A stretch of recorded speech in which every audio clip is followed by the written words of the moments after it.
Swastiastu. Assalamualaikum warahmatullahi wabarakatuh. Salam, Namo Buddhaya, salam kebajikan. Yang terhormat Direktur Poltekkes Kemenkes Denpasar, Bapak Ana Agung Ngurah Kusumajaya, SP, MPH, yang saya hormati Bapak dan Ibu Wadir, yang saya hormati Ketua Jurusan Teknologi Laboratorium Medis, Ibu Cok Dewi Widya Hana Sundari, SKM MSI, dan yang saya hormati Ibu Dosen I Gusti Ayu Sri Diana Putri, SKM MPH, selaku dosen pengampu mata kuliah komunikasi, serta teman-teman seangkatan yang saya cintai dan saya banggakan. Pertama-tama, marilah kita panjatkan puji dan syukur kehadirat Ida Sang Hyang Widi Wase, Tuhan yang Maha Esa, karena atas berkat rahmat dan karunia-Nya sehingga kita dapat hadir dan berkumpul di sini dalam keadaan sehat walafiat.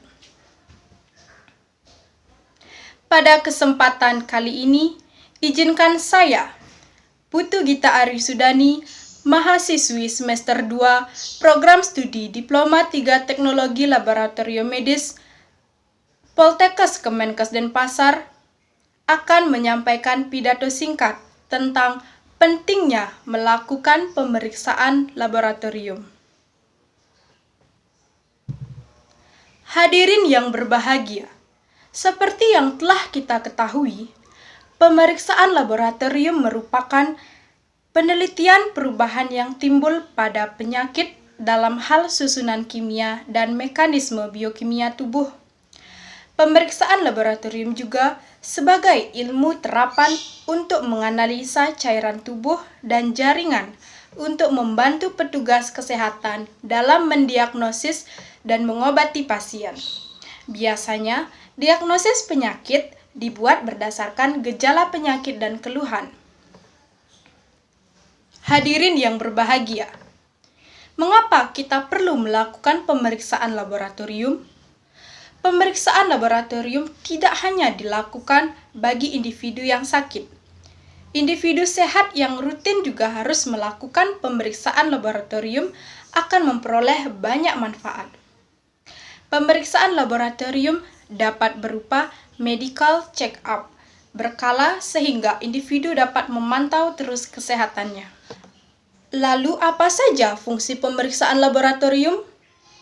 Pemeriksaan laboratorium dilakukan untuk beberapa tujuan, seperti: pertama, untuk mendeteksi penyakit; kedua, menentukan resiko; ketiga, memantau perkembangan penyakit; keempat, memantau perkembangan pengobatan, dan lain-lain. Melihat beberapa tujuan dari pemeriksaan laboratorium yang disebutkan tadi, maka pemeriksaan laboratorium perlu dilakukan sedini mungkin agar segera setelah dokter mendiagnosa suatu penyakit. Seperti slogan yang sudah cukup dikenal di masyarakat, lebih baik mencegah daripada mengobati. Hadirin yang saya hormati, dalam laboratorium kita mengenal 3 proses tahapan, yaitu 1. Persiapan, 2. Pemeriksaan, 3. Pasca pemeriksaan. Ketiga proses tahapan di atas memiliki perannya masing-masing. Ketika salah satu tahapan proses di atas mengalami kecacatan atau kesalahan, maka hasil akhir dari proses tersebut atau pasca pemeriksaan sudah tentu salah. Karena itu, perlu ditekankan pada setiap proses tahapan laboratorium untuk benar-benar memperhatikan ketentuan-ketentuan yang berlaku. Hadirin yang saya hormati, tentu kita sudah tidak asing lagi dengan laboratorium. Ada beberapa jenis pemeriksaan laboratorium, yaitu 1.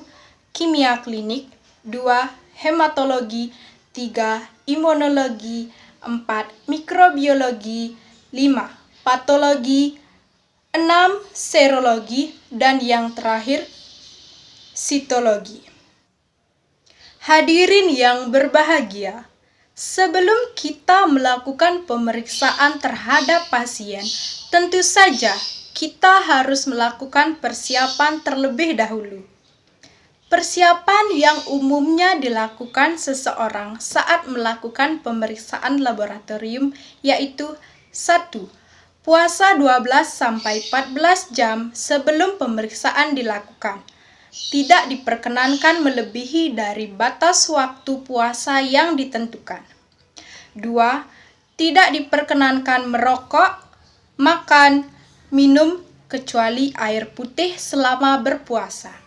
3. Apabila kita melakukan pemeriksaan yang memerlukan bahan sampel seperti urin atau air kencing, dianjurkan untuk minum air putih tanpa gula dalam jumlah yang banyak, minimal 2 liter per hari. 4.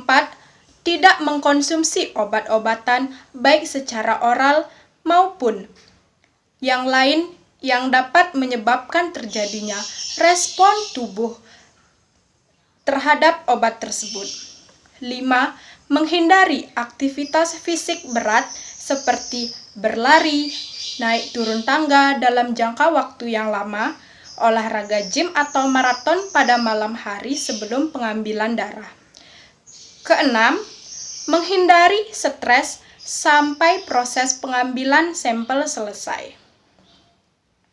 Hadirin yang berbahagia, demikian pemaparan pidato yang saya sampaikan pada kesempatan yang berbahagia ini. Terima kasih atas perhatiannya. Saya mohon maaf jika ada kata yang kurang berkenan di hati para hadirin. Semoga pidato yang saya sampaikan dapat bermanfaat bagi kita semua. Akhir kata, saya tutup dengan Parama Santi, Om Santi Santi Santi Om. Wassalamualaikum warahmatullahi wabarakatuh. Shalom, Namo Buddhaya, salam kebajikan.